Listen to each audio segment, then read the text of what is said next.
नमस्कार मित्रों, स्वागत है फिर से हमारे YouTube channel mission competition classes Kanpur में। और मित्रों, हमारी जो संविधान संशोधन की श्रृंखला में फिर से मैं आपके सामने लेकर हाजिर हुआ हूं मित्रों। संविधान संशोधन, और वो सबसे महत्वपूर्ण संविधान संशोधन जो अक्सर कंपटीशन के एग्जाम में पूछे जाते हैं मित्रों। और वो महत्वपूर्ण संविधान संशोधन है मित्रों 73वां संविधान संशोधन और 74वां संविधान संशोधन। चलिए मित्रों, करते हैं बात, शुरुआत करते हैं और पढ़ते हैं। और पढ़ते ही नहीं है मित्रों, हम आपको याद भी कराएंगे 73वां संविधान संशोधन और 74वां संविधान संशोधन। चलिए देखिए मित्रों, बात करते हैं मित्रों 73वां संविधान संशोधन। 73वां संविधान संशोधन अधिनियम एक तो है मित्रों, ये हुआ है 1992। एक है मित्रों अपने 74वां संविधान संशोधन। 74वां संविधान संशोधन अधिनियम 1992, यानी कि दोनों ही संविधान संशोधन 1992 के तहत किए गए हैं मित्रों। तो अब हम इनका तुलनात्मक दृष्टि से अध्ययन करते हैं। 73वें संविधान संशोधन के तहत क्या जोड़ा गया और 74वें संविधान के संशोधन के अंतर्गत क्या जोड़ा गया, क्या संविधान में फेरबदल किया गया, कौन सा अनुच्छेद जोड़ा गया, इन सब के बारे में बात करने वाले हैं। चलिए मित्रों, अगर हम बात करते हैं मित्रों 73वें संविधान संशोधन की, तो इसके तहत भारतीय संविधान में मित्रों मैं बता दूं आपको भाग 9 जोड़ा गया। कौन सा जोड़ा गया मित्रों? भाग 9। कौन सा? भाग 9 जोड़ा गया।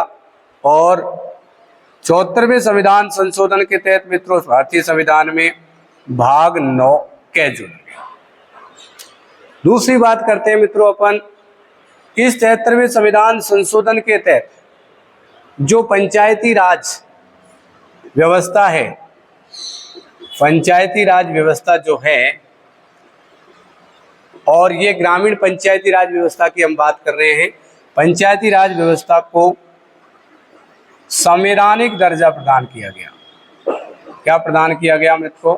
संवैधानिक दर्जा। संवैधानिक दर्जे का मतलब ये है कि पंचायती राज व्यवस्था की वैसे शुरुआत मित्रों अगर हम करते हैं, शुरुआत की अगर बात करते हैं तो राजस्थान ही वो पहला राज्य है जहां पर पंचायती राज व्यवस्था की शुरुआत हुई। और मित्रों उस समय हमारे देश के प्रधानमंत्री हुआ करते थे जवाहरलाल नेहरू जी। उन्होंने नागौर के वगदरी गांव से, कौन से गांव से मित्रों? नागौर के वगदरी गांव से। नागौर का कौन सा गांव था? वगदरी गांव। यहाँ से ग्रामीण पंचायती राज की क्या की है? शुरुआत। ग्रामीण पंचायती राज की, ग्रामीण पंचायती राज का प्रारंभ किया है, शुरुआत की है। और वो की है हमारे प्रथम प्रधानमंत्री जवाहरलाल नेहरू के द्वारा की गई। और राज्य की अगर बात करें तो राजस्थान ही वो पहला राज्य है मित्रों जिसने पंचायती राज व्यवस्था को जन्म दिया है।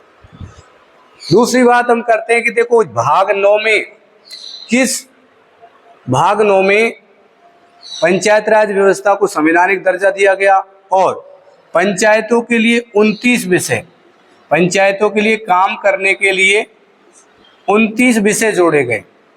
29 विषय कार्य करने हेतु जोड़े गए, कार्य करने हेतु जोड़े गए। ठीक है मित्रों। तीसरी बात अगर हम बात करें कि भारतीय संविधान में 73वें संविधान संशोधन अधिनियम के तहत 11वीं अनुसूची जोड़ी गई मित्रों। 11वीं अनुसूची जोड़ी गई। कौन सी अनुसूची जोड़ी गई मित्रों? 11वीं अनुसूची। अब 74वें संविधान संशोधन की बात करते हैं तो ये भाग 9 के, और भाग 9 के तहत नगरीय निकाय, नगरीय निकायों को संवैधानिक दर्जा, संवैधानिक दर्जा दिया गया मित्रों। ठीक है। नगरीय निकायों को 74वें संविधान संशोधन के तहत भारतीय संविधान में भाग 9 के जोड़ करके संवैधानिक दर्जा प्रदान किया गया। और इन नगरीय निकायों को नगर पालिकाओं को कार्य करने के लिए मित्रों 18 विषय प्रदान किए गए। 18 विषय कार्य करने हेतु, कितने विषय मित्रों? 18 विषय कार्य करने हेतु जोड़े गए। तीसरी जो महत्वपूर्ण बात है मित्रों वो है इस 74वें संविधान संशोधन के तहत भारतीय संविधान में कौन सी अनुसूची जोड़ी गई मित्रों? 12वीं अनुसूची जोड़ी गई। कौन सी अनुसूची जोड़ी गई मित्रों? 12वीं अनुसूची जोड़ी गई। तो वर्तमान में की भी अगर हम बात करते हैं ना मित्रों, तो भारतीय संविधान में कुल अब जो अनुसूचियां हैं वो टोटल 12 है, जबकि मूल संविधान में हम देखते थे कि 8 ही अनुसूचियां हुआ करती थी। और इसी तरीके से उनको बढ़ा करके अब कितना हो गया है मित्रों? 12। तो 11वीं अनुसूची आपको किस संविधान संशोधन के तहत? 73वें संविधान संशोधन के तहत। तो मित्रों फिर से हम इसको एक बार रिवाइज करते हैं। देखिए 73वां संविधान संशोधन अधिनियम 1992, इसके तहत देखो भाग 9 में जो पंचायती राज व्यवस्था है यानी कि ग्रामीण पंचायती राज व्यवस्था है उसे संवैधानिक दर्जा दिया गया है मित्रों भारतीय संविधान के भाग 9 में। और ग्रामीण पंचायती राज जो संस्थाएं हैं उनके कार्य करने के लिए उन्हें कितने विषय प्रदान किए गए मित्रों? 29 विषय। और जो सबसे बढ़िया बात है जहां से प्रश्न पूछा जाता है मित्रों वो है कि 11वीं अनुसूची भारतीय संविधान में 73वें संविधान संशोधन अधिनियम के तहत जोड़ी गई। उसी प्रकार अगर हम बात करें 74वें संविधान संशोधन की, तो ये भी देखिए मित्रों 1992 में हुआ है। और इस संशोधन अधिनियम के तहत भारतीय संविधान में जोड़ा गया एक नया भाग 9 कौन सा भाग मित्रों? 9 बोल सकते हो उसको, या फिर 9A बोल सकते हो। और इसके तहत जो नगरीय निकाय जैसे हमारी नगर पालिका, नगर निगम, नगर परिषद, ऐसी जो संस्थाएं हैं यानी कि नगरीय पंचायती राज है उसको संवैधानिक दर्जा प्रदान किया है। वो किसके तहत? 74वें संविधान संशोधन अधिनियम के तहत। और नगरीय संस्थाओं को कार्य करने हेतु कितने विषय मित्रों? 18 विषय प्रदान किए गए। ठीक है। और कौन सी अनुसूची जोड़ी गई है मित्रों? 12वीं अनुसूची जोड़ी गई है। तो इस प्रकार से हमने मित्रों देखिए 73वां संविधान संशोधन भी देखा मित्रों और 74वां संविधान संशोधन भी देखा। तो ये दोनों बहुत महत्वपूर्ण संविधान संशोधन अधिनियम है मित्रों, और इनसे अक्सर एग्जाम में प्रश्न आते हैं। इसलिए मित्रों इनको बहुत ध्यान से पढ़ना है, याद भी रखना है, क्योंकि बहुत सारे कंपटीशन एग्जाम में प्रश्न पूछे गए हैं कि किस अधिनियम संशोधन अधिनियम के तहत 11वीं अनुसूची को भारतीय संविधान में जोड़ा गया। तो वो है मित्रों 73वां संविधान संशोधन।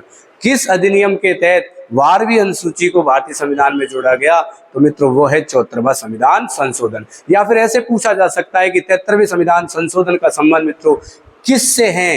तो 73वें संविधान संशोधन का संबंध पंचायती राज्यों को यानी कि ग्रामीण पंचायती राज जो संस्थाएं उनको संवैधानिक दर्जे से हैं।